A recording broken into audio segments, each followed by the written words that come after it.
పరిశుద్ధుడైన మా దేవా, మీకు వందనాలు స్తోత్రాలు చెల్లిస్తూ ఉన్నాం. మా కొరకు సిలువలో మీరు చిందించిన రక్తము అమూల్యమైనది. ప్రతి ఘోర పాపమును కూడా కడిగే శక్తి గలదు. ఎందుకు మాకు గొప్ప పరిశుద్ధతను గురించి, పాప క్షమాపణను గురించి నిరీక్షణ కలదు ప్రభా. అందును బట్టి మీకు స్తోత్రాలు చెల్లిస్తూ ఉన్నాం. ప్రత్యేకంగా ఈ సిలువ ధ్యానాల దినాల్లో సిలువకు బహు సమీపంగా మేము రాగలుగున్నట్లు సహాయం చేయండి. సిలువలో మీరు కనపరిచిన మీ యొక్క ప్రేమ, కనికరము, జాలి, మీరు అనుగ్రహించిన క్షమాపణ ప్రభా మేము గుర్తెరుగునట్లుగా కృప దయచేయండి.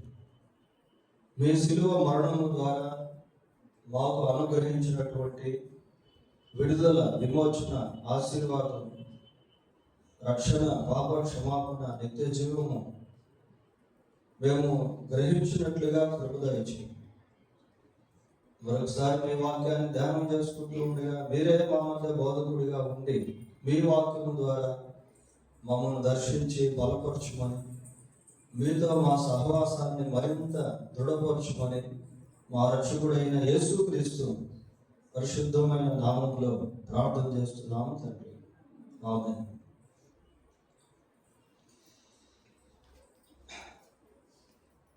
మనం లూకా సువార్త 19వ అధ్యాయము మొదటి 10 వచనాలు చదువుకున్నాం. ఇది మనకు పరిచయ భాగమే, కానీ దేవుని వాక్యాన్ని ఎప్పుడు మనం ధ్యానం చేసినా పరిశుద్ధాత్మ దేవుడు అందులో నుండి ఏదో ఒక నూతనత్వాన్ని మనకు తెలియజేస్తాడు. దేవుని వాక్యాన్ని పలుమార్లు ధ్యానం చేస్తూ ఉన్నప్పుడు అది మనల్ని పరిశుద్ధపరుస్తుంది. అది ఉదక స్నానము అంటే నీటితో స్నానం చేసినటువంటి విధానంలో దేవుని వాక్యం మనల్ని పరిశుద్ధపరుస్తుంది. సరే, ఈ చదువుకున్న వాక్య భాగంలో నుండి కొన్ని విషయాలు ధ్యానం చేద్దాం. ఈ 10 వచనాల్లో జక్కయ్య ఒక కీ పర్సన్గా మనము చూస్తాం. జక్కయ్య యొక్క ప్రొఫైల్ పరిశీలిస్తే అతని పేరు జక్కయ్య. మరి వివాహం అయిందో లేదో, పిల్లలు ఉన్నారో లేదో తెలియదు. కుటుంబం గురించి అక్కడ చెప్పబడలేదు. ప్రొఫెషన్ ఏంటి, వృత్తి ఏంటి? సుంకపు వృత్తిదారు, ట్యాక్స్ కలెక్టర్. స్టేటస్ ఏంటి అంటే ధనవంతుడు. అంటే ధనం బాగా ఉన్నటువంటి వారిని ధనవంతులు అని సహజంగా సమాజం పిలుస్తుంది. కనుక మరి ధనవంతుడిగా ఉన్నాడు. సాక్ష్యం ఏంటి అని అంటే పాపి అయిన మనుష్యుడు. స్టాచ్యూర్ ఎలాంటిది అంటే ఆకృతి పొట్టివాడుగా ఉన్నాడు. ఇక ఇన్సైట్స్ అంటే జక్కయ్య జీవితంలోని అంతర్భాగాలు మనం పరిశీలన చేసినప్పుడు he has the divine desire. పరసంబంధమైనటువంటి కోరికను జక్కయ్య కలిగి ఉన్నాడు. He is ready advanced to the harvest. కోతకు చేతికొచ్చిన పంట వలె జక్కయ్య ఉన్నాడు. అంటే ఇన్సైడ్స్ అన్నమాట, అవి మనకు కనబడవు. తర్వాత ఈ వాక్య భాగాన్ని పరిశీలిస్తే దేవుని యొక్క కృప జక్కయ్యను వెంటాడుతూ ఉంది. అది మనకు ఎక్కడ కనిపిస్తుంది అంటే 10వ వచనంలో నశించిన దానిని వెతికి, సో గాడ్ ఈజ్ సీకింగ్, దేవుడు వెతుకుతా ఉన్నాడు. దేవుని కృప జక్కయ్యను వెతుకుతాం. సరే, దేవుని వాక్యంలో నుండి కొన్ని విషయాలు ధ్యానం చేద్దాం. మొదటి వచనం ఒకసారి చదవండి.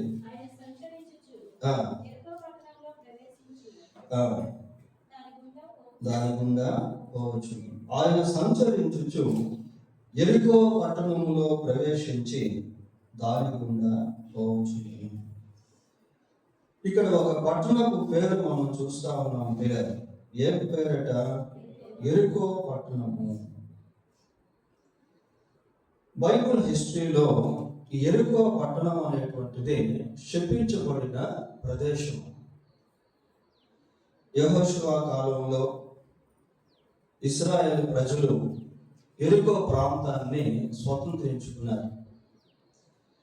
ఆ స్వతంత్రించుకున్నటువంటి సమయంలో వారికి ఉన్నటువంటి ఆదేశం ఏంటి అంటే, ఆ పట్టణంలో ఉన్న ప్రజలు, పట్టణంలో ఉన్నటువంటి సమస్తము కూడా శపించబడింది.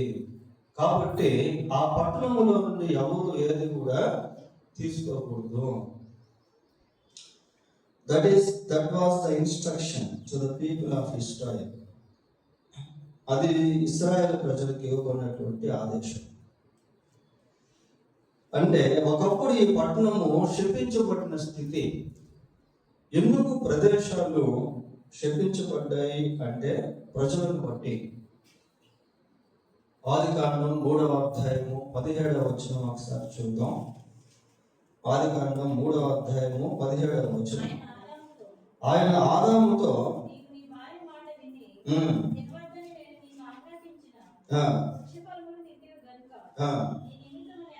నీ నిమిత్తము నేల శపింపబడి ఉన్నది. నీ నిమిత్తము, బికాస్ ఆఫ్ యూ, నిన్ను బట్టి, నీ నిమిత్తము నేల శపింపబడి ఉన్నది. చూడండి, దేవునికి ఆదాము అవిధేయుడైనప్పుడు ఆదాము యొక్క అవిధేయతను బట్టి నేల శపించబడింది. ఆదికాండము 19వ అధ్యాయము 26వ వచనం చదువుదాం. 24వ వచనం.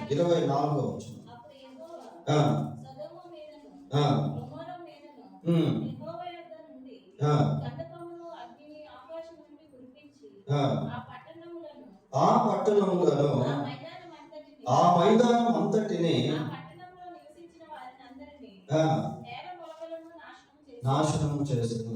చూడండి ప్రియ, సొదొమ గొమొర్రాలో ఉన్న ప్రజల యొక్క దుష్టత్వాన్ని బట్టి, పాపమును బట్టి ఆ 2 ట్విన్ సిటీస్ అగ్నికి ఆహుతి అయినాయి.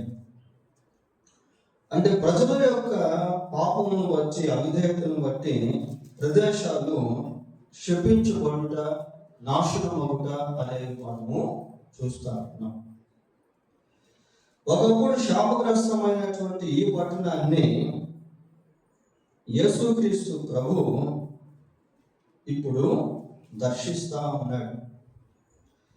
ఆయన సంచరించుచు యెరికో పట్టణములో ప్రవేశించి దాని గుండా పోవచ్చును.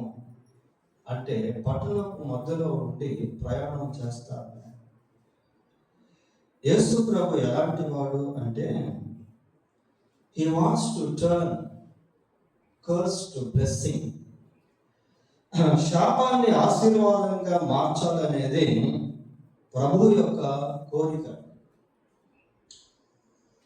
ఎక్కడైతే శాపం ఉందో, ఎక్కడైతే పాపం ఉందో అక్కడ ప్రజలు అవసరతలో ఉంటారు. ఆ అవసరతను తీర్చగలిగినటువంటి వాడు కేవలం యేసు ప్రభు ఒక్కడే.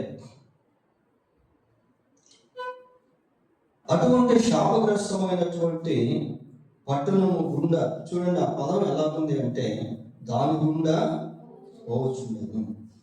అంటే ఇంకా చెప్పాలి అంటే పట్టణపు మధ్యలో నుండి వెళ్తా అన్నాడు. ఏదో వయాగా అటు తిరిగి వెళ్ళట్లేదు.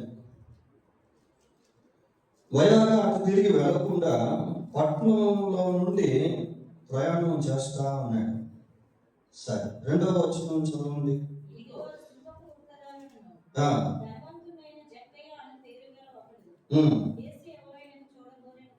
చాలు. ఇక్కడ జక్కయ్యను కూర్చున్నటువంటి కొన్ని వివరాలు మనము చూస్తా ఉన్నాం. ఇదిగో సుంకపు గుర్తుదారుడును ధనవంతుడును అయిన జక్కయ్య అను పేరు గల ఒకడు. He has some recognition.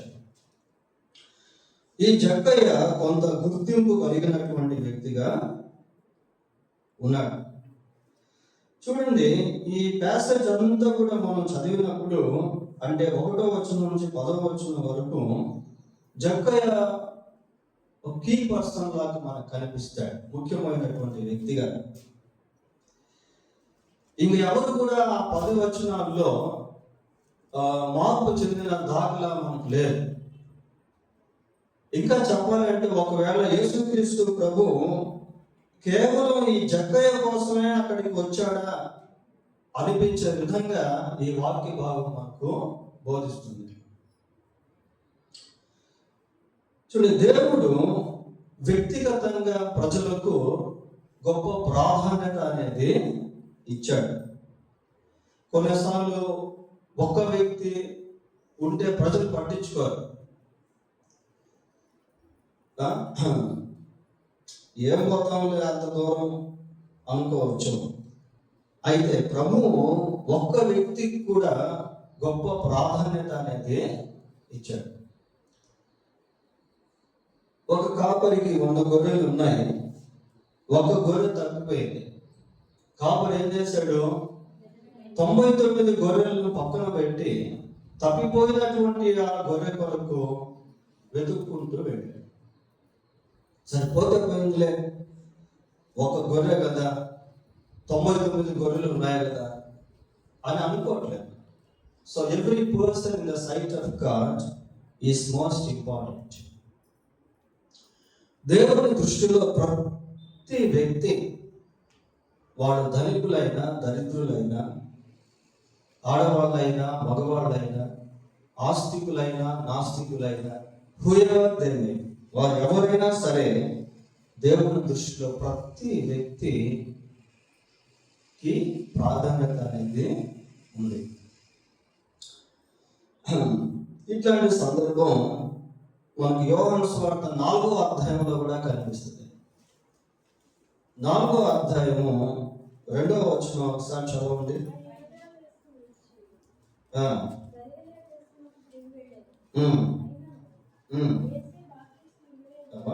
4:2 చదవండి.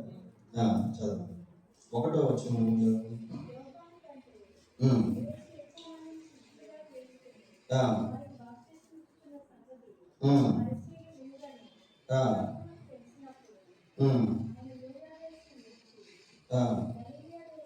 సరే, 3వ వచనం చదవండి. 4వ వచనం. ఆయన సమరయ మార్గమున వెళ్ళవలసి వచ్చిన కనుక. ఇక్కడ కూడా ఒక ప్రదేశం మనం చూస్తా ఉన్నాం. ఏం ప్రాంతం అది? సమరయ ప్రదేశం. వాస్తవంగా సమరయుల మధ్యకి యూదులు వెళ్ళరు. అయితే యేసు ప్రభు వెళ్ళాడు. ఇందాక శాపగ్రస్తమైనటువంటి పట్టణంలోనికి ప్రభువు ఎలాగ ప్రవేశించాడో, ఇక్కడ అంటరాని తనంతో అంటే అన్టచబిలిటీ ఉన్న స్థలంలో యేసు ప్రభు ప్రవేశిస్తా ఉన్నాడు. ఈ ప్యాసేజ్ మనం గమనిస్తే, అంటే యోహాను సువార్త 4వ అధ్యాయంలో కొన్ని వచనాలు గమనించినప్పుడు కేవలం యేసు ప్రభు ఆ ఒక్క సమరయ స్త్రీ కోసమే వెళ్ళాడా అనిపిస్తుంది. 7వ వచనం చదవండి. సమరయ స్త్రీ ఒకతే చాలు, ఒకే ఒక వ్యక్తికి వెళ్ళారు. ఆ సమయంలో ఎవరు కూడా అక్కడ లేరు. ఆ ఒక్క స్త్రీ కోసమే యేసు ప్రభు సమరయ ప్రాంతానికి వెళ్ళాడా అనిపిస్తుంది. వాస్తవానికి సమరయులతో యూదులు సాంగత్యం చేయరు, వారి దగ్గర నీళ్లు తాగరు, వారి వైపు వెళ్ళరు. ఒకవేళ అక్కడికి వెళ్ళాలి అంటే, లేక దాన్ని దాటి వెళ్ళాలి అంటే చాలా దూరం చుట్టూ తిరిగి వెళ్ళేవాళ్ళే తప్ప దాంట్లో నుంచి వెళ్ళేవాడు కాదు యూదు. అయితే యేసుక్రీస్తు ప్రభు ఆ సమరయ ప్రాంతంలోనికే ప్రవేశించాడు. ఆ ఒక్క స్త్రీ కోసమే ప్రభు వెళ్ళాడా అన్నట్టుగా మనకు అనిపిస్తుంది. ఆ తర్వాత ప్రభువు ఒకసారి గెరాసానుల ప్రాంతానికి వెళ్ళాడు. ఆ ప్రాంతానికి వెళ్తే ఆయన ఊరిలో ప్రవేశించగానే ఆయనకి ఎవరు ఎదురొచ్చారు? దయ్యాలు ఎదురొచ్చాయి. దయ్యాలు పట్టినటువంటి వ్యక్తి ఎదురొచ్చాడు. చూడండి, మార్క్స్ వార్త 5వ అధ్యాయము 4వ వచనం చదువుకుందాం. 5:4. పలుమార్లు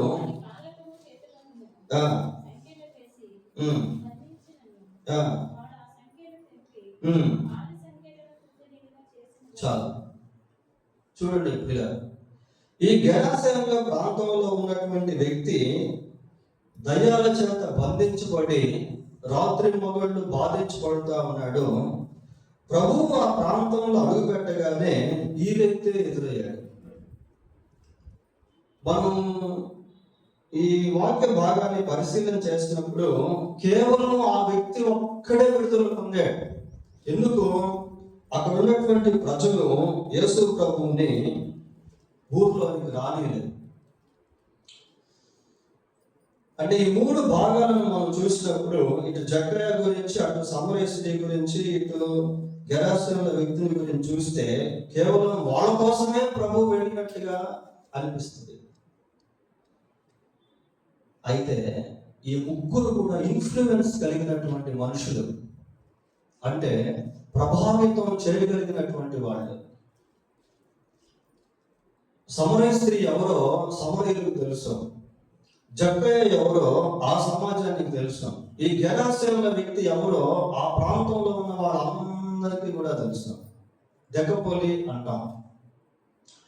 దెకపోలి అంటే 10 పట్టణాలు అని అర్థం. చూడండి, అంటే వాళ్ళ బ్యాక్గ్రౌండ్స్ మనం గమనించినప్పుడు they were known people by society. సమాజంలో వారికంటూ కొన్ని గుర్తింపులు కలిగినటువంటి వాళ్ళు. ప్రాక్టికల్గా మనం గమనించినప్పుడు వ్యక్తిగతంగా ప్రభు వారిని దర్శించాడు. దర్శించిన తర్వాత వారి యొక్క ఇన్ఫ్లుయెన్స్ అనేది ప్రజల్లోనికి చొచ్చుకుని వెళ్ళింది. జక్కయ్య గురించి మనకు అంత వివరాలు తెలియదు, కానీ సమరయ స్త్రీ గురించి మనం ఆలోచన చేస్తే సమరయ స్త్రీ మారుమనసు పొందిన తర్వాత సమరయ ప్రాంతాన్ని కదిలించిన స్త్రీగా మారింది. ఈ గెరాసేనుల వ్యక్తిని అక్కడ ఉన్నటువంటి పట్టణస్థులు ప్రభువును రానికుండా వ్యతిరేకించారు. దయ్యం పడినటువంటి వ్యక్తి విడుదల పొంది వెళ్ళి 10 పట్టణాల్లో తన విడుదల యొక్క వార్తను ప్రకటించాడు ప్రియారు. సరే, ఇక్కడ ఎరుకో ప్రాంతానికి యేసు ప్రభు వచ్చినప్పుడు జక్కయ్య గురించి మనం చదువుతా ఉన్నాం. 3వ వచనం చూడండి. యేసు ఎవరో అని చూడగోరెను, కానీ పొట్టివాడైనందున జనులు గుంపు కూడి ఉన్నందున చూడలేకపోయాను. యేసు ఎవరో చూడగోరెను. ధనాపేక్ష, దైవాపేక్ష, ఈ 2 కూడా జక్కయ్యలో మనం చూడగలుగుతాం. తాను సంపాదించినటువంటి ధనంతోనే కాలం గడపక, తాను సంపాదించినటువంటి ధనంతోనే సంతృప్తి చెందక, తన హృదయంలో ఒక అంతరం లేక గ్యాప్ అనేటువంటిది ఉంది. లోకంలో మనిషి ఎంత సంపాదించినా హృదయంలో ఒక కొరత అనేటువంటిది ఉంటుంది, దైవిక సంబంధమైనటువంటిది. ఈ జక్కయ్య ఎంతో కలిగి ఉన్నప్పటికీ ఒక డిస్సాటిస్ఫాక్షన్, అసంతృప్తిని అనుభవిస్తా ఉన్నాడు. సరే, ఇక్కడ జక్కయ్య యేసు ఎవరో అని చూడగోరెను. చాలా మంచి కోరిక కదా అది. కేవలం డబ్బు సంపాదన పైనే కాంక్ష కాకుండా దేవుని విషయంలో కూడా అటువంటి కోరిక కలిగి ఉండటం అనేది చాలా గొప్ప విషయం. అది కూడా నిజం దేవుని పైన కోరిక. యేసు ఎవరో చూడకూడదు, ఒక మంచి కోరిక. దేవునికి సంబంధించి ఏ వ్యక్తులైతే కోరిక కలిగి ఉంటారో ఆ కోరికను దేవుడు చూస్తాడు. సమూయేలుతో దేవుడు మాట్లాడుతూ, మనుష్యుడు పై రూపాన్ని చూచి యెహోవా హృదయాన్ని చూచి.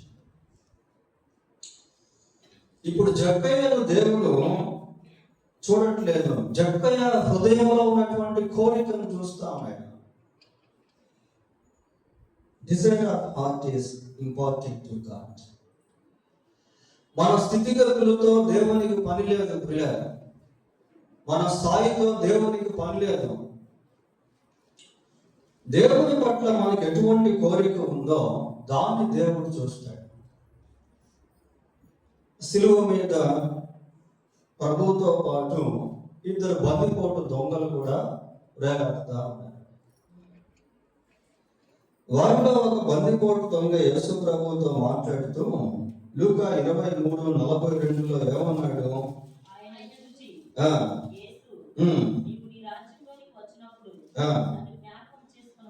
నన్ను జ్ఞాపకము చేసుకోను. చూడండి, ముగింపులో ఒక ప్రారంభం అనేది ఈ దొంగ జీవితంలో మనం చూడొచ్చు. ఇక కొద్ది సమయంలో చనిపోబోతున్నాడు. ఆ చనిపోబోయేటువంటి సమయంలో దేవుని రాజ్యమును కూర్చున్నటువంటి కోరిక అతనిలో కలిగింది. యేసు, నీవు నీ రాజ్యంతో వచ్చినప్పుడు నన్ను జ్ఞాపకము చేసుకున్నాము. డివైన్ డిజైర్ అంటారు దాన్ని. పరలోక సంబంధమైనటువంటి కోరిక. ఆ కోరికను దేవుడు తీర్చడం లేదా? తీర్చాడు. నేడు నీవు నాతో కూడా పరదేశంలో, నీవు నీ రాజ్యంతో వచ్చినప్పుడు నన్ను జ్ఞాపకం చేసుకో అని అన్నప్పుడు ప్రభువు ఆ దొంగను భౌతికంగా చూడట్లేదు. అతని బ్యాక్గ్రౌండ్ ఏంటి?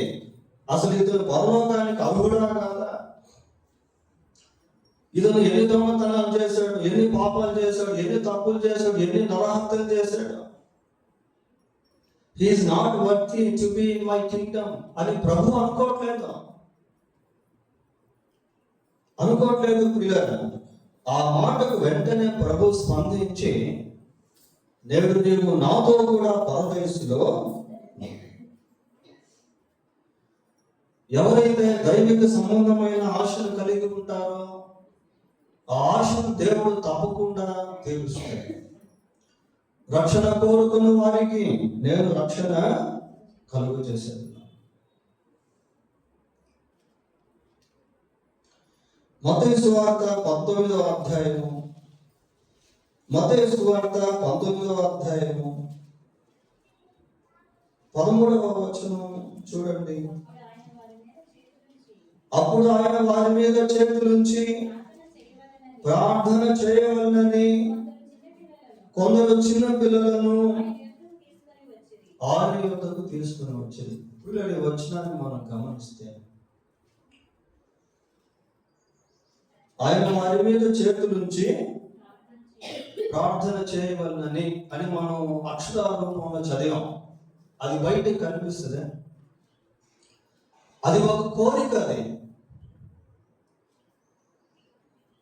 అంటే బహుశా ఒకవేళ తల్లిదండ్రులు వాళ్ళ పిల్లల్ని అక్కడ తీసుకొని వచ్చుంటే పిల్లల్ని తల్లిదండ్రులు మనం చూస్తాం, కానీ ఆ పిల్లల పట్ల తల్లిదండ్రులకు ఎటువంటి కోరిక ఉందో అనేది అక్కడ చదివితేనే మనకు అర్థమైంది.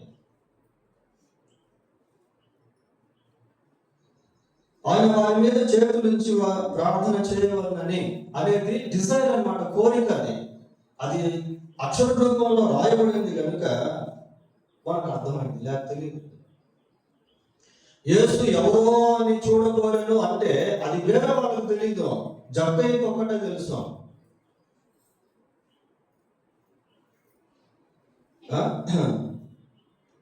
ఇప్పుడు వీళ్ళు పిల్లల్ని తీసుకొచ్చారు, వీళ్ళు ఏదైతే కోరుకున్నారు, ఏం కోరుకున్నారు? ఆయన వారి మీద చేతులు ఉంచాలి. 15వ వచనం చదవండి. ఆయన వారి మీద చేతులుంచి.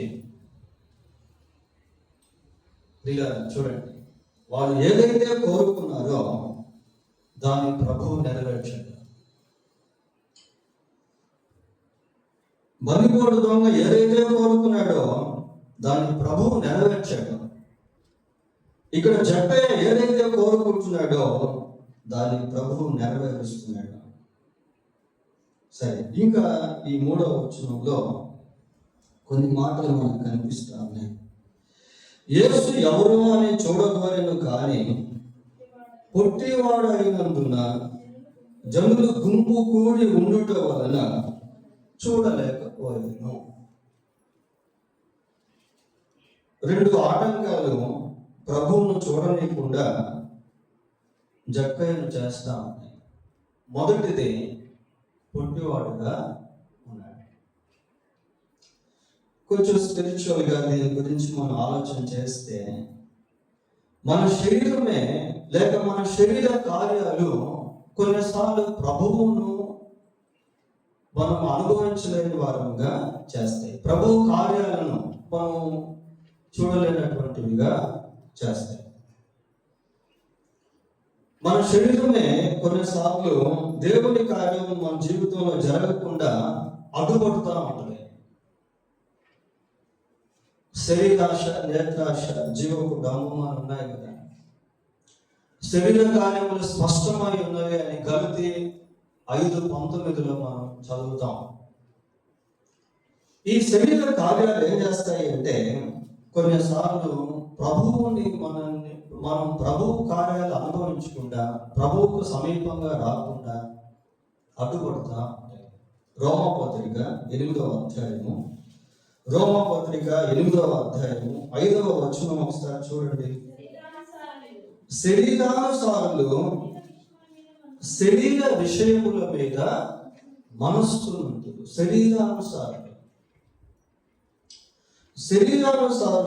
శరీర విషయముల మీద మనసు పెడతారంట పిల్లలు.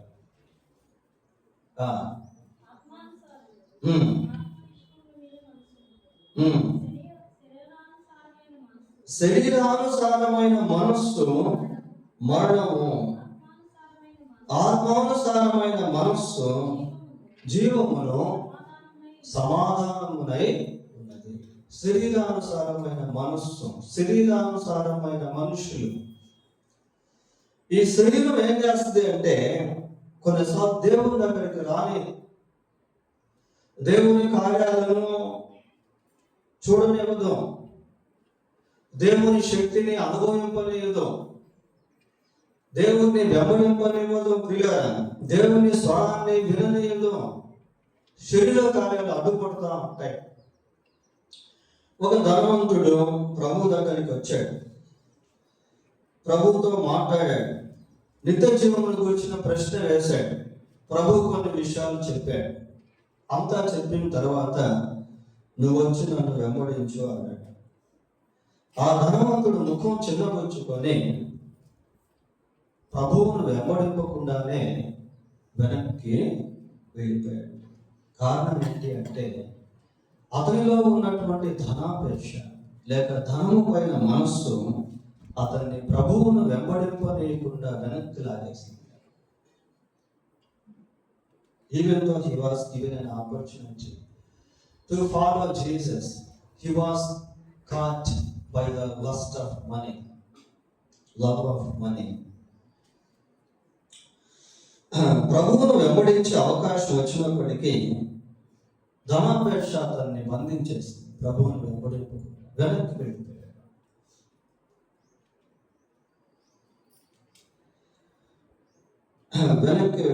ప్రియారు.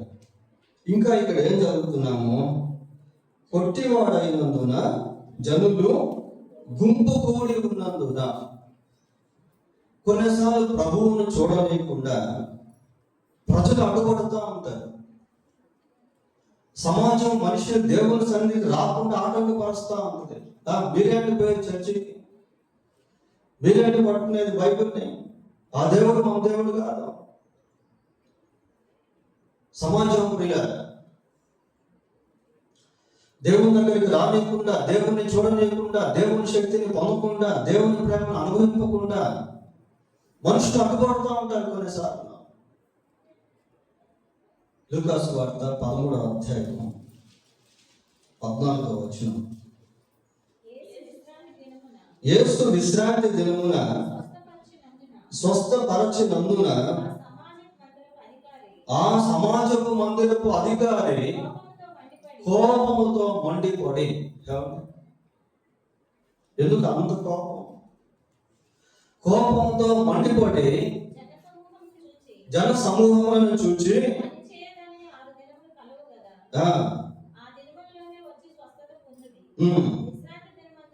విశ్రాంతి దినమందు రాబాకండి,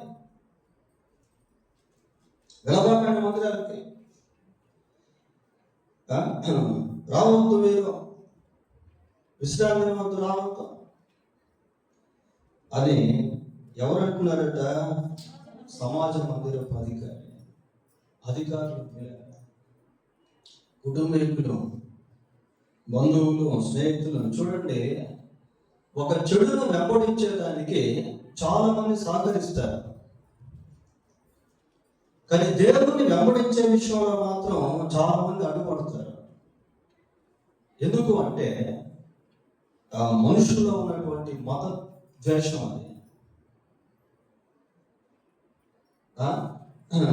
అరే మందిరానికి వెళ్ళి బాగుపడుతున్నాడు కదా, మంచిదే కదా, మనం చేయలేనటువంటి కార్యం దేవుడు చేస్తున్నాడు కదా, అట్లా అనుకోవాలి ప్రియులారా. యేసు ప్రభు దగ్గరికి వచ్చినటువంటి వాళ్ళు తాగుబోతులుగా ఉండక, తిరుగుబోతులుగా ఉండక, వ్యభిచారులుగా ఉండక, దొంగలుగా ఉండక మారిపోతున్నారు. సమాజం నిజంగా దాన్ని గుర్తిస్తే మనుషులందరినీ కూడా దేవుని దగ్గరికి పంపిస్తారు. అధికారులు సైతము ప్రజలు మార్పే కదా కోరేది. దొంగలు మారితే ప్రభుత్వానికి ఎంత సంతోషము, టెర్రరిస్టులు మారితే దేశానికి ఎంత భద్రత. మార్పు యేసు ప్రభు దగ్గరే ఉంది ప్రియులారా, శిక్షలో లేదు.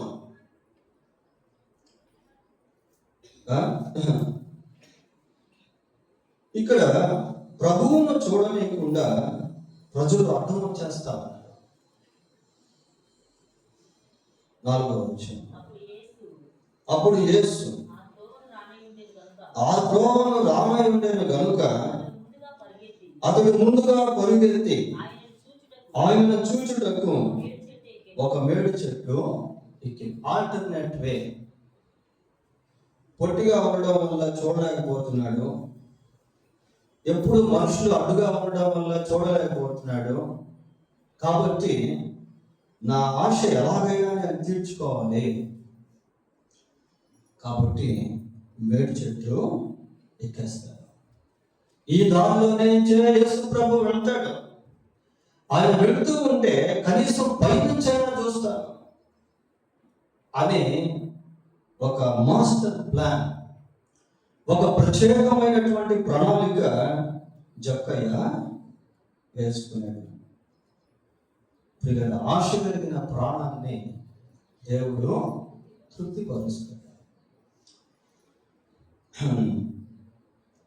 ఒక దిక్కు కాకపోయినా ఇంకొక దిక్కు నుంచి అయినా దేవుడు కార్యం చేస్తాడు ప్రియులారా. దేవుడు ఆలోచన ఇస్తాడు, దేవుడు జ్ఞానం ఇస్తాడు దేవుడిని చేరుకునేదానికి. ఇక్కడ జక్కయ్య పరిగెత్తుకుంటూ వెళ్తా ఉన్నాడు, ఒక మేడ చెట్టు ఎక్కుతా ఉన్నాడు ప్రియులారా. ట్యాక్స్ కలెక్టర్గా ఉన్నటువంటి వ్యక్తి ఒక పిల్లవాడు లాగా చెట్టు ఎక్కుతా ఉంటే చూసే వాళ్ళకి ఎంత హాస్యాస్పదంగా ఉంటుంది. ధనవంతుడుగా ఉన్నటువంటి వ్యక్తి చెట్టు ఎక్కుతా ఉంటే చూసేదానికి ఎంతో హాస్యాస్పదంగా ఉంటుంది పిల్లలు. అయితే ఈ ప్రక్రియలో జక్కయ్య యొక్క సిద్ధపాటునే మనం చూస్తాం, కానీ ఆ షేమ్ ఫీలింగ్స్ అనేటువంటివి జక్కయ్యలో కనబడవు. నన్ను ఎవరైనా చూస్తారేమో ఈ చెట్టు ఎక్కితే, నా గురించి ఎవరైనా హాస్యాస్పదంగా మాట్లాడుకుంటారేమో అని అనుకోవట్లేదు. He is preparing himself to see Jesus. That is his desire. ఇక్కడ జక్కయ్య ప్రభువును చూచేదానికి సిద్ధపడతా ఉన్నాడు. సెల్ఫ్ ఎంకరేజ్మెంట్, సెల్ఫ్ ప్రిపరేషన్, ఈ రెండు చాలా ప్రాముఖ్యం పిల్లలు. నిన్ను నీవే దేవుని కార్యాల విషయంలో ప్రోత్సహించుకోవాలి. నిన్ను నీవే దేవుని కార్యాలకు సిద్ధపరచుకోవాలి. ఈ రెండు చాలా ఇంపార్టెంట్. యేసును కలిసేదానికి, యేసును చూసేదానికి, ప్రభువుతో సహవాసం చేసేదానికి జక్కయ్య సిద్ధపడతా ఉన్నాడు. ఈ ప్రిపరేషన్ అనేది చాలా ఇంపార్టెంట్ పిల్లలు. ఈ భూమి మీద ఉన్నప్పుడే పరలోకానికి ప్రిపేర్ అవ్వాలి. ఈ భూమి మీద ఉన్నప్పుడే దేవునితో మంచి సహవాసాన్ని కలిగి ఉండేదానికి, దేవుని సన్నిధిని అనుభవించేదానికి మనల్ని మనం సిద్ధపరచుకోవాలి. సిద్ధించిన మనోవాంఛ జీవవృక్షము అని సామెతల్లో.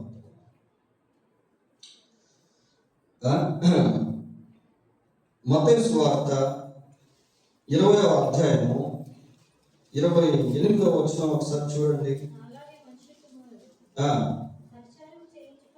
29 చదవండి ఒకసారి. వారు యెరికో నుండి వెళ్ళుచుండగా బహు జన సమూహము ఆయన వెంట వెళ్ళాను. ఇదిగో త్రోవ ప్రక్కన కూర్చున్న ఇద్దరు గుడ్డివారు యేసు ఆ మార్గమున వెళ్ళుచున్నాడని విని. గుడ్డివాళ్ళు ప్రియ, గుడ్డివాళ్ళు త్రోవ పక్కన కూర్చొని ఉన్నారు. ఆ త్రోవ గుండానే యేసు ప్రభు వెళ్తా ఉన్నాడు. ఇక్కడ ఒక విషయం మనం గమనిద్దాం. ఆ త్రోవ గుండానే యేసు ప్రభు వెళ్తున్నాడు. ఆ త్రోవలోనే వీళ్ళిద్దరు కూర్చొని ఉన్నారు. కానీ యేసు ప్రభువుని వీళ్ళు చూడగలరా? చూడలేదు. కారణం ఏంటి? గుడ్డితనం. గుడ్డితనం ప్రియారా. అయితే ఇక్కడ ఏమని చదువుతున్నామంటే, యేసు ఆ మార్గం గుండా వెళుతున్నాడని వాళ్ళు విన్నారు.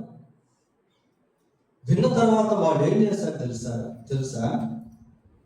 సిద్ధపడ్డారు.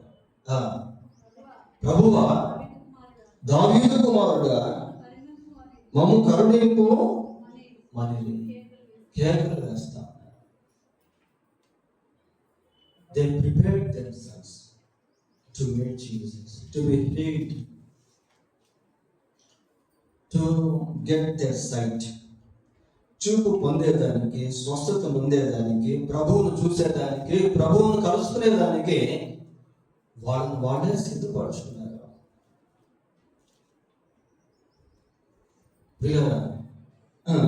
నిజంగా వాళ్ళు కలిగి ఉన్నటువంటి ఆ సిద్ధపాటు ప్రభువును వాళ్ళు చూసేదానికి దారి తీసింది. గుడ్డి వాళ్ళే చూపు పొంది ప్రభువును చూశారు. ప్రిపరేషన్ అనేది చాలా ప్రాముఖ్యం. మనల్ని మనం ప్రోత్సహించుకోవడం. యెషయా గ్రంథంలో ఒక మాట ఏమంటుంది? నిన్ను ఆధారం చేసుకున్నకై తను తాను ప్రోత్సాహపరచుకున్న వాడు ఎవడు? ఒక్కడునూ లేడు. నిన్ను ఆధారం చేసుకునే దానికి తను తాను ప్రోత్సహించుకోవడం.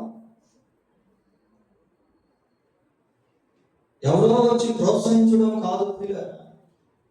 నిన్ను నీవే ప్రోత్సహించుకోవడం, నిన్ను నీవే సిద్ధపరచుకోవడం. ఈ జక్కయ్య ఆ రీతిగా self encouragement and self preparation, స్వతహాగా తను తాను ప్రోత్సహించుకొని సిద్ధపడి పరిగెత్తుకుంటూ వెళ్ళి ఆ మేడి చెట్టు ఎక్కి ఎదురు చూస్తూ ఉంటే కరెక్ట్గా ఆ మార్గం గుండానే యేసు ప్రభు వెళ్తాడు. 5వ వచనం, యేసు ఆ చోటికి వచ్చినప్పుడు కన్నులెత్తి చూచి, జక్కయ్య త్వరగా దిగుము, నేడు నేను నీ ఇంట ఉండవలసి ఉన్నదని అతనితో చెప్పగా. ఇక్కడ ఇండిపెండెంట్ రిలేషన్షిప్, వ్యక్తిగత సహవాసాన్ని మనము చూస్తాం. అతనితో చెప్పాను. ఆ చుట్టుపక్కల ఉన్న వాళ్ళతో చెప్పట్లేదు ఆ మాట, జక్కయ్యతోనే చెప్తాను. ఇక్కడ ఈ 5వ వచనాన్ని మనం గమనించినప్పుడు ఇక్కడ ప్రభు యొక్క ప్రతిస్పందన ఎలాంటిదో అనేది మనము చూడగలుగుతాం. మొట్టమొదటిగా యేసు ప్రభు ఆ స్థలానికి వచ్చినప్పుడు అక్కడ కొంచెం ఆగాడు.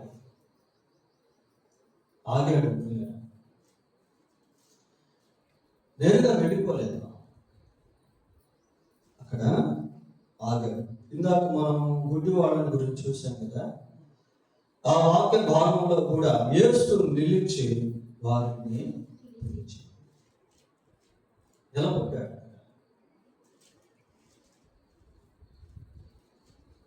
మనం దేవుని కోసం ఆశ కలిగి ఉంటే దేవుడు తన సమయాన్ని మనకి ఇస్తాడు. నిజంగా ఎంత గొప్పవాడు దేవుడు అంటే, మనతో తాను సమయం గడపాలనుకుంటాడు. కొన్నిసార్లు మనుషులు మనతో మాట్లాడడానికి సమయం ఇవ్వకపోవచ్చు. But God is always ready to give His time if we are ready to speak to Him. మనం దేవునితో మాట్లాడేదానికి సిద్ధంగా ఉంటే దేవుడు ఎప్పుడు తన సమయాన్ని మనకి ఇస్తాడు. అక్కడ ఆగి ఏమంటున్నాడు, జక్కయ్య త్వరగా. జక్కయ్య పేరు యేసు ప్రభుకి ఎలా తెలుసుంటుంది? చూడండి, అంతకుముందు ఎప్పుడు జక్కయ్య యేసు ప్రభుని కలుసుకోలేదు. ఒకవేళ కలుసుకొని ఉంటే ఇప్పుడు ఇక్కడ వచ్చిండేవాడు కాదు, చూసేస్తాడు కదా.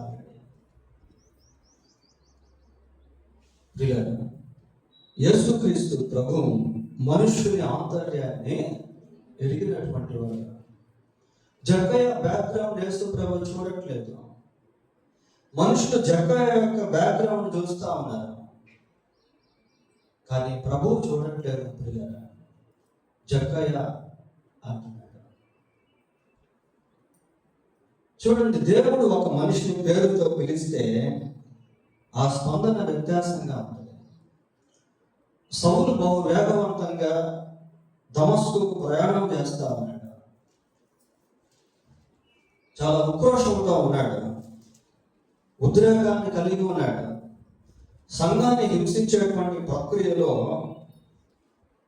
బహు వేగవంతంగా ముందుకెళ్తున్నాడు. వెళ్తూ ఉంటే సౌలా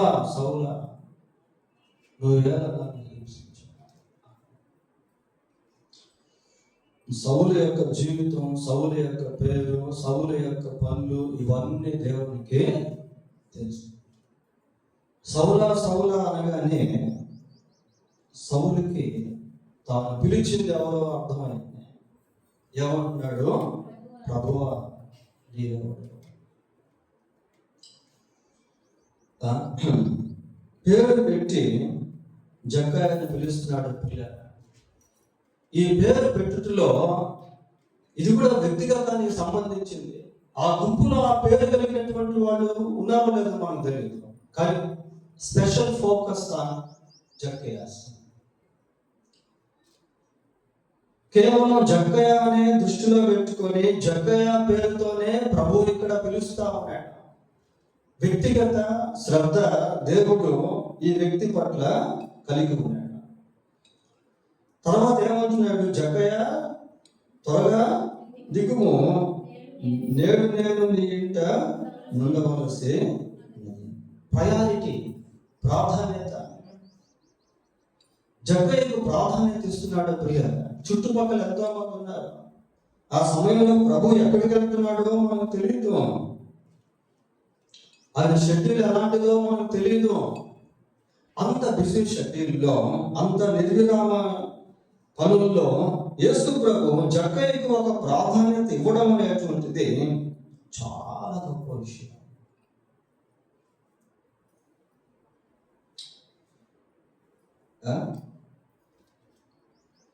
అంతేకాకుండా ఏమంటాడంటే, నేడు నీ ఇంట ఉండవలసి ప్రభువు తన యొక్క కోరికను జక్కయ్యతో పంచుకుంటాడు.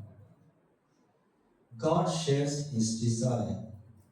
దేవుడు తన కోరికను జక్కయ్యతో దేవుడి ఇంట ఉండాలి. నెక్స్ట్, అతడు త్వరగా దిగి సంతోషముతో ఆయనను చేర్చుకొని. జక్కయ్య యొక్క ప్రతిస్పందన చూడండి ఎలా. త్వరగా దిగి ఆయన్ని చేర్చుకున్నాడు. He didn't deny Jesus.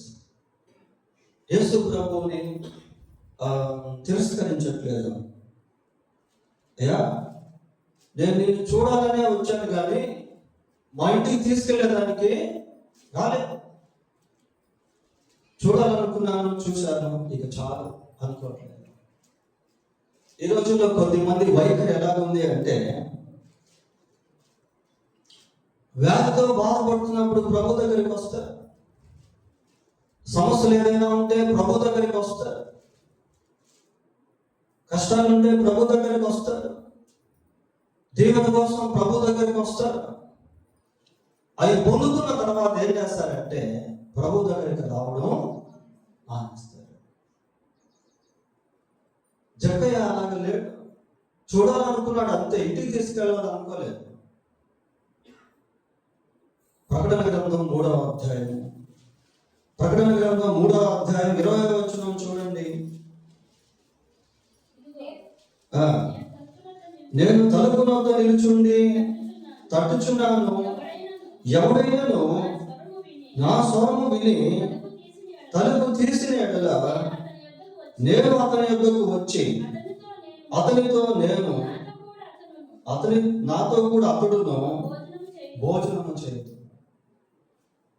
ప్రభు స్వరానికి వెంటనే స్పందిస్తా ఉన్నాడు.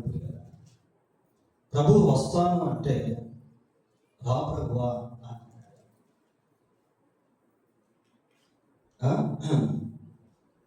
నిజంగా ఇది ఎంత గొప్ప వెల్కమ్ నోట్ ఇది. ప్రభువును చేర్చుకున్నాడట. మత్తయి సువార్త 8వ అధ్యాయము 34వ వచనం చదవండి. ఇదిగో ఆ పట్టణస్థులందరూ యేసును ఎదుర్కొని వచ్చి ఆయనను చూచి తమ ప్రాంతములను విడిచి పొమ్మని ఆయన. ఈ సందర్భం మనకు తెలుసు కదా. ఆ గెరాసేనలో దయ్యం పడినటువంటి వ్యక్తిని ప్రభు విడిపించినప్పుడు ఆ ఊరు ప్రజలు ప్రభు దగ్గరికి వచ్చారు. వచ్చి ఏం చేయాలి అంటే, అరే ఊరిలో అడుగు పెట్టగానే దయ్యాలు పోయినాయి కాబట్టి ఊర్లోకే మనం తీసుకెళ్ళిపోతే ఉన్న దయ్యాలన్నీ పోతాయి కదా, ఈ చాపడి శక్తులు ఉంటే పోతాయి కదా, దురాత్మలు ఉంటే వెళ్ళిపోతాయి కదా, మనం బాగుపడతాం కదా అని అనుకోవట్లేదు. ఏమంటున్నారు? తమ ప్రాంతమును విడిచి వెళ్ళిపోవాలి. చూడండి, నిజంగా ప్రభు ఆ దెగపోలిలోకి వెళ్ళి ఉంటే అక్కడ ఉన్న అపవిత్రత తెలియపోయింది. అపవిత్రమైన జంతువులతో సహవాసం చేస్తున్నటువంటి వాళ్ళు అపవిత్రాత్మలతో నివాసం చేస్తున్నటువంటి వాళ్ళు అటువంటి ప్రాంతంలోనికి ప్రభువును రానివ్వలేదు. నిజంగా ఆయన అక్కడ వెళ్ళి ఉంటే ఇంకా ఎన్ని దయ్యాలు బయటపడలేదో, ఎంతమంది విడుదల పొందుండేవాళ్ళు. ఈ రోజుల్లో కూడా కొన్ని ప్రాంతాల్లో బోర్డు పెడుతున్నారు, క్రిస్టియన్స్ ఆర్ నాట్ అలౌడ్. మీరు క్రైస్తవులా? మీకు ఇల్లేమో. మీరు ప్రార్థన పెట్టుకుంటారా? మీకు ఇల్లేమో.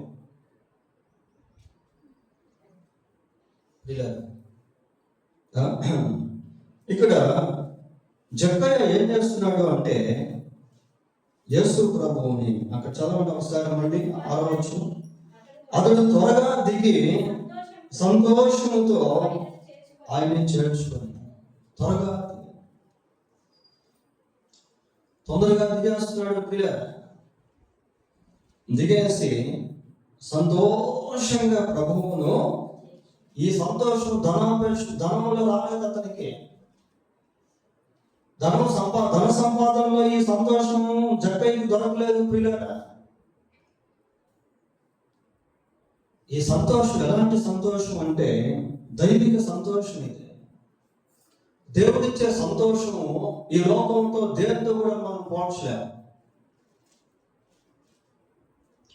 వారి ధాన్య ద్రాక్ష రసములు విస్తరించిన నాటికంటే అధిక సంతోషము నీవు నా హృదయంలో పుట్టించి ఉన్నావు. ధాన్య ద్రాక్ష రసములు విస్తరించినప్పుడు ప్రజలు సంతోషిస్తారు. అవి లేకపోయినా వాటికంటే గొప్ప సంతోషం నాకు ఇచ్చావు.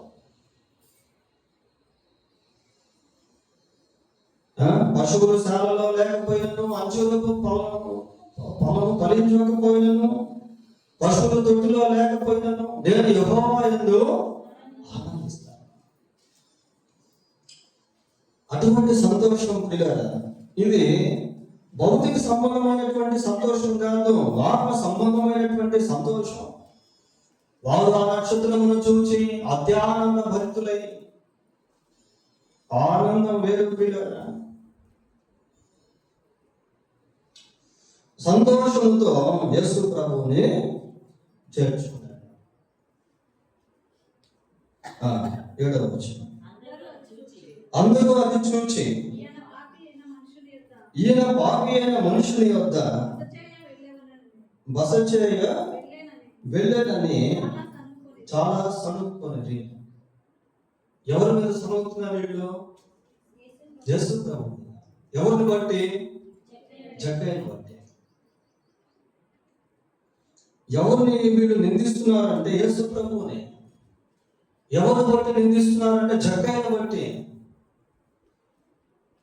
ఇలా ఒక విషయం మనం ఆలోచించాలి. ఏంటి అంటే, కొన్నిసార్లు మనల్ని బట్టి వేరే మనుషులు ప్రభువును నిందిస్తారు.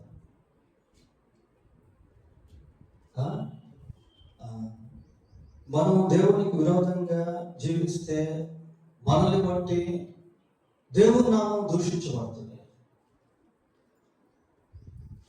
మన సాక్ష్యాలను బట్టి దేవుడు అగౌరవపరచబడతాడు. ఎందుకు ఆ లింక్ అనేది ఉంది అంటే, మనం ఎప్పుడైతే యేసు ప్రభువుని నమ్ముకుంటామో ప్రభువుకి మనకు మధ్య ఒక అవినాభావ సంబంధం అనేటువంటిది ఏర్పడుతుంది. మన క్రియల్లో మార్పు రాకపోతే ఆ క్రియలే మనల్ని బట్టి దేవునికి అవమానం తెచ్చేవిగా మారుతాయి. మనల్ని బట్టి దేవుని నామం దూషించబడేవిగా మారుతాయి. అదే సమయంలో ప్రజలు ఎవరైనా మనల్ని ద్వేషిస్తే మనకంటే ముందు ప్రభువుని ద్వేషించిన వారు. యోహాను సువార్త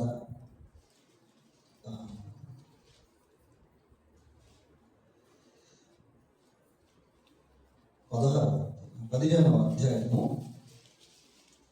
యోహాను సువార్త 15వ అధ్యాయము 18వ వచనం. లోకము మిమ్మల్ని ద్వేషించిన ఎడల మీకంటే ముందుగా నన్ను ద్వేషించనని వేరు. చూడండి, లోకంలో ప్రభువు కొరకు జీవిస్తూ ఉంటే ప్రభువుని బట్టి మనల్ని లోకం ద్వేషిస్తుంది. ప్రభు కొరకు మనం జీవిస్తూ ఉంటే, మనం అవిధేయులైతే మనల్ని బట్టి దేవుడు దూషించబడతాడు. చూసారు ఆ సంబంధం ఎలా ఉందా?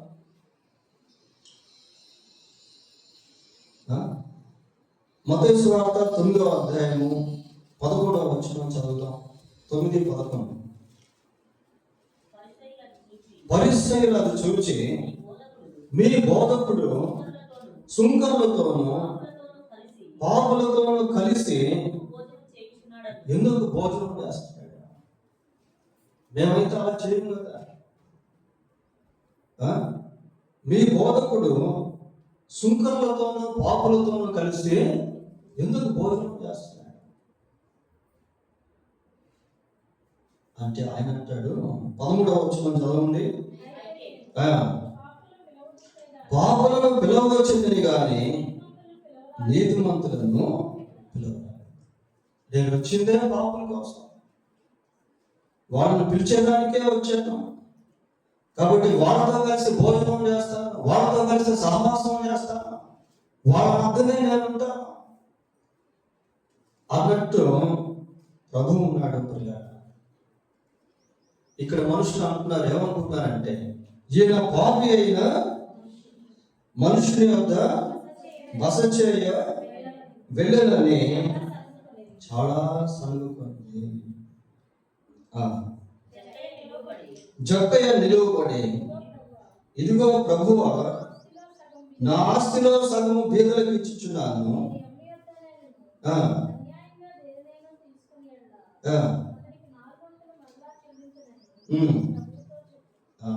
Transformation experience. ఈ 8వ వచనాన్ని మనం చూసినప్పుడు, ప్రభువా, నా ఆస్తిలో సగము బీదలకు ఇస్తాను. నేను ఎవరెవరి దగ్గర అన్యాయంగా దేన్నైతే తీసుకున్నానో దాన్ని 4 వంతులు మరలా ఇచ్చేస్తాను. అంత గొప్ప మార్పు జక్కయ్యలోకి రావడం జరిగింది. దీన్ని ఏమంటారంటే మారు మనసు అనుభవం అంటారు. మారు మనసు అనుభవము, రక్షణ పొందినటువంటి అనుభవము, దేవుణ్ణి చేర్చుకున్నటువంటి అనుభవము, దేవుని కోసమే బ్రతకాలనుకున్న అనుభవము, ధనాపేక్షను జయించినటువంటి అనుభవము. ధనాపేక్షను ఇచ్చేవాడ తిరిగి ఎవడు? ప్రభువును మన జీవితంలోనికి ఎప్పుడైతే చేర్చుకుంటామో ఈ మార్పు అనేటువంటిది కలుగుతుంది. పాపైన మనుష్యుడిగా జక్కయ్య ఇప్పుడు లేడు, పరిశుద్ధుడైనటువంటి మనుష్యుడిగా, న్యాయము జరిగించేటువంటి మనుష్యుడిగా జక్కయ్య మారాడు. అంత గొప్ప మార్పు జక్కయ్యలోకి వచ్చేసింది. ఇదిగో ప్రభువా, నా ఆస్తిలో సగం బీదలకు ఇస్తాను. బీదలకు ఇవ్వడం అనేది దేవుడు కోరుకునేటువంటి పని. బీదలను కనికరించేవాడు, యెహోవాకు అప్పించేవాడు. దేవునికి అప్పించే పనిని దాంట్లో పెట్టాడు. దేవుడు బీదలను కనికరించేవాడు, యెహోవాను కనపరచేవాడు. బీదలకు ఇచ్చేస్తున్నాను. ఎవరి దగ్గర అయితే అన్యాయంగా తీసుకున్నానో వాళ్ళకి 4 వంతులు మళ్ళా ఇచ్చేస్తాను. 4 వంతులు ఇచ్చేస్తాను అంటున్నాడు. 100 రూపాయలు దొంగతనం చేస్తుంటే, మోసం చేస్తుంటే 400 ఇచ్చేస్తాను, 500 ఇచ్చేస్తాను. సరి చేసుకున్నాము. అట్లాగా ఎక్కడైనా దొంగతనాలు చేసి, మోసాలు చేసి, డబ్బు సంపాదించి వాళ్ళకి తిరిగి ఇచ్చామా? యేసుకేల గ్రంథంలో ఒక మాట ఉంటుంది, తాను దొంగిలిన దానిని మరలా ఇచ్చివేసి ఇచ్చేస్తాను అంటున్నాడు. ప్రియులారా, అంత గొప్ప మార్పు జక్కయ్యలో మనము చూస్తాం. He loves God more than money. ధనం కంటే దేవుణ్ణి ఎక్కువగా ప్రేమించే వ్యక్తిగా మారాడు. అంతకుముందు ధనమే సర్వస్వం అనుకునేటువంటి వ్యక్తి ఇప్పుడు దైవమే సర్వస్వం అనుకునే వ్యక్తిగా మారాడు. నీ సాగేద యేసునితో నా జీవిత కాలం. పాట అయితే పాడాం, నిజంగా అది క్రియారూపకంలో ఉందా? అప్పుడు ప్రభు అన్నాడు, ఒక డిక్లరేషన్, ఒక జడ్జిమెంట్ ప్రభు చెప్తా ఉన్నాడు. చదవండి. అందుకు యేసు, ఇతడును అబ్రహాము కుమారుడే, ఎందుకనగా నేడు ఈ ఇంటికి రక్షణ వచ్చి ఉన్నది. ఇతడు కూడా అబ్రహాము కుమారుడే, ఎందుకంటే రక్షింపబడ్డాడు. దీంట్లో ఇన్సైట్ ఏంటి అంటే, అబ్రహాం ఎవరికి తండ్రి? విశ్వాసులకు తండ్రి. పిల్లలు అంటే ఇక్కడ జక్కయ్య యేసుక్రీస్తునందు విశ్వాసం ఉంచి అబ్రహాము కుమారుడిగా మారాడు. అది మనకి ఇక్కడ కనపడుతుంది. యేసుక్రీస్తునందు విశ్వాసం ఉంచడం వలన జక్కయ్య అబ్రహాముకు కుమారుడు అయ్యాడు. అబ్రహాము విశ్వాసులకు తండ్రి అన్నట్టుగా జక్కయ్యకు తండ్రి అయ్యాడు. ప్రభువునందు విశ్వాసం ఉంచినటువంటి వాళ్ళందరూ కూడా రక్షింపబడతారు. పిల్లలు, యేసుక్రీస్తునందు ఎవరైతే విశ్వాసం ఉంచుతారో వాళ్ళందరూ కూడా నరకాన్ని తప్పించుకుంటారు. ఇంకొక భాషలో చెప్పాలంటే, పాపులను రక్షించుటకు క్రీస్తు యేసు లోకమునకు వచ్చి నశించిన దానిని వెతికి రక్షించుటకు మనిషి కుమారుడు. ఈ సందర్భంలో ఆ మాట చెప్పబడింది. ఇక్కడ నశించిపోయిన స్థితిలో ఉన్నటువంటి జక్కయ్య ప్రభువుని వెతకడం కాదు, ప్రభువే జక్కయ్యను వెతికాడు. నశించిన దాన్ని వెతికి రక్షించుటకు మనిషి కుమారుడు వచ్చింది. మనిషి కుమారుడుగా వచ్చి మనుషులందరి పాపముల కొరకు శిలువలో తన రక్తాన్ని చిందించి మరణించి సమాధి చేయబడి సజీవుడై 3వ రోజు తిరిగి లేచి, ఆయన ద్వారా పాపక్షమాపణ, ఆయన ద్వారా నిత్య జీవము, ఆయన ద్వారా పరలోక ప్రవేశము, ఇవన్నీ మానవాడికి అనుగ్రహించబడ్డాయి. పిల్లలు, ఇతడును అబ్రహాము కుమారుడే, ఏలయనగా ఎందుకనగా నేడు ఇంటికి రక్షణ వచ్చి రక్షింపబడాలి. పిల్లలు, నమ్మి బాప్తిసం పొందిన వాడు రక్షింపబడను, నమ్మని వారికి శిక్ష విధింపబడదు. రక్షణ గురించే కాదు, శిక్ష గురించి కూడా ప్రభు చెప్పాడు. రక్షణ యొక్క ఆశీర్వాదం ఎలాంటిదో, శిక్ష యొక్క తీవ్రత ఎలాంటిదో అనేది కూడా బైబిల్లో చెప్పబడింది. పిల్లలు, God revealed everything in his scriptures. తన లేఖనాల్లో దేవుడు సమస్తాన్ని బయలుపరిచాడు. ఇప్పుడు ఇతను చనిపోతే జక్కయ్య, ఆ ధనవంతుడు వెళ్ళాడు కదా, ఎక్కడికి వెళ్ళాడు? ధనవంతుడు చనిపోయినప్పుడు పాతాళానికి వెళ్ళాడు. పాతాళంలో ఎక్కడికి వెళ్ళాడు? అబ్రహాము రొమ్మున ఆదుకోండి. అబ్రహాము రొమ్ము అనేటువంటిది ఒక ప్రదేశ పేరు. అది ఇంకా చెప్పాలంటే పరదేశం, అబ్రహాము ఉండేటువంటి స్థలము, పితరులు ఉండేటువంటి స్థలము, రక్షణ పొందినటువంటి వారు ఉండే స్థలము. ఇక్కడ దేవుడు జక్కయ్యకు జడ్జిమెంట్ ఇచ్చేస్తాడు. భూమి మీద ఉన్నప్పుడే మన జీవితంలో తీర్పు తీర్చబడాలి. భూమి మీద ఉన్నప్పుడే తీర్పు తీర్చబడితే ఆ తీర్పు నిన్ను పరలోకానికి చేస్తుంది. ప్రియులారా, ఇప్పుడు క్రీస్తు యేసునందున్న వారికి ఏ శిక్ష విధి? ఆయన విశ్వాసం నుంచి వారికి తీర్పు తీర్చబడదు. ఎందుకు అంటే, మనం ఎప్పుడైతే యేసు ప్రభువును నమ్ముకుంటామో, పాప క్షమాపణ పొందుకుంటామో, యేసుక్రీస్తును రక్షకుడిగా అంగీకరిస్తామో, అప్పుడే మనకు జడ్జిమెంట్ అయిపోతే, దేవా పాపినైన నన్ను కరుణించుమని పలికితే ఏమైంది? అక్కడ నీతిమంతుడిగా తీర్చిపడ్డాడు. హృదయపూర్వకంగా గ్రహింపుతో కూడినటువంటి ప్రార్థన నీవు చేస్తే నీవు రక్షింపబడతావు. యేసు ప్రభు యొక్క శిలువ మరణం పట్ల విశ్వాసాన్ని కలిగి ఉంటే రక్షింపబడతావు. బ్రతికున్నప్పుడే ఈ తీర్పు జరగాలి. పిల్లలు, చనిపోయిన తర్వాత ఒక తీర్పు ఉండదు. మనుషులు ఒక్కసారి మృతి పొందవలని అటు తర్వాత తీర్పు జరుగుతుంది. ఆ తీర్పు వేరు, అది ధవళ సింహాసనపు తీర్పు. ఆ తీర్పులోనికి మనం రాకూడదు. ఆయన విశ్వాసం ఉంచువాడు తీర్పులోనికి రాక మరణంలో నుండి జీవంలోనికి దాటి ఉన్నాడు. జక్కయ్యకు దేవుడు రక్షణ వాగ్దానాన్ని ఇస్తున్నాడు. ఇతడు అబ్రహాము కుమారుడు. ఎందుకనగా దేవుడి ఇంటికి రక్షణ వచ్చింది కనుక అబ్రహాం ఇక్కడ జక్కయ్య యేసు ప్రభువును చేర్చుకున్నాడు. యేసు ప్రభు తన హృదయంలో స్థానం ఇచ్చాడు. క్రీస్తు ప్రభువునందు విశ్వాసం ఉంచి దేవుని కుమారుడిగా మారాడు. విశ్వాసుల జాబితాలో చేర్చబడ్డాడు. దేవుని నిత్యరాజ్యానికి వారసుడయ్యాడు. రక్షించిన దాన్ని వెతికి రక్షించుటకు మనుష్య కుమారుడు వచ్చను అన్న మాట ఈ జక్కయ్య జీవితంలో కూడా నెరవేర్చబడింది.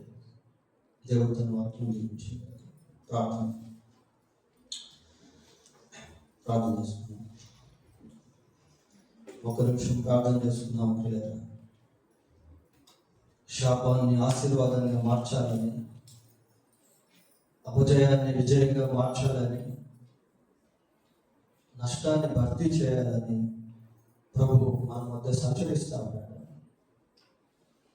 దేవుని పట్ల ఆశ కలిగి ఉంటే ఆ ఆశ తప్పకుండా దేవుడు తీరుస్తాడు.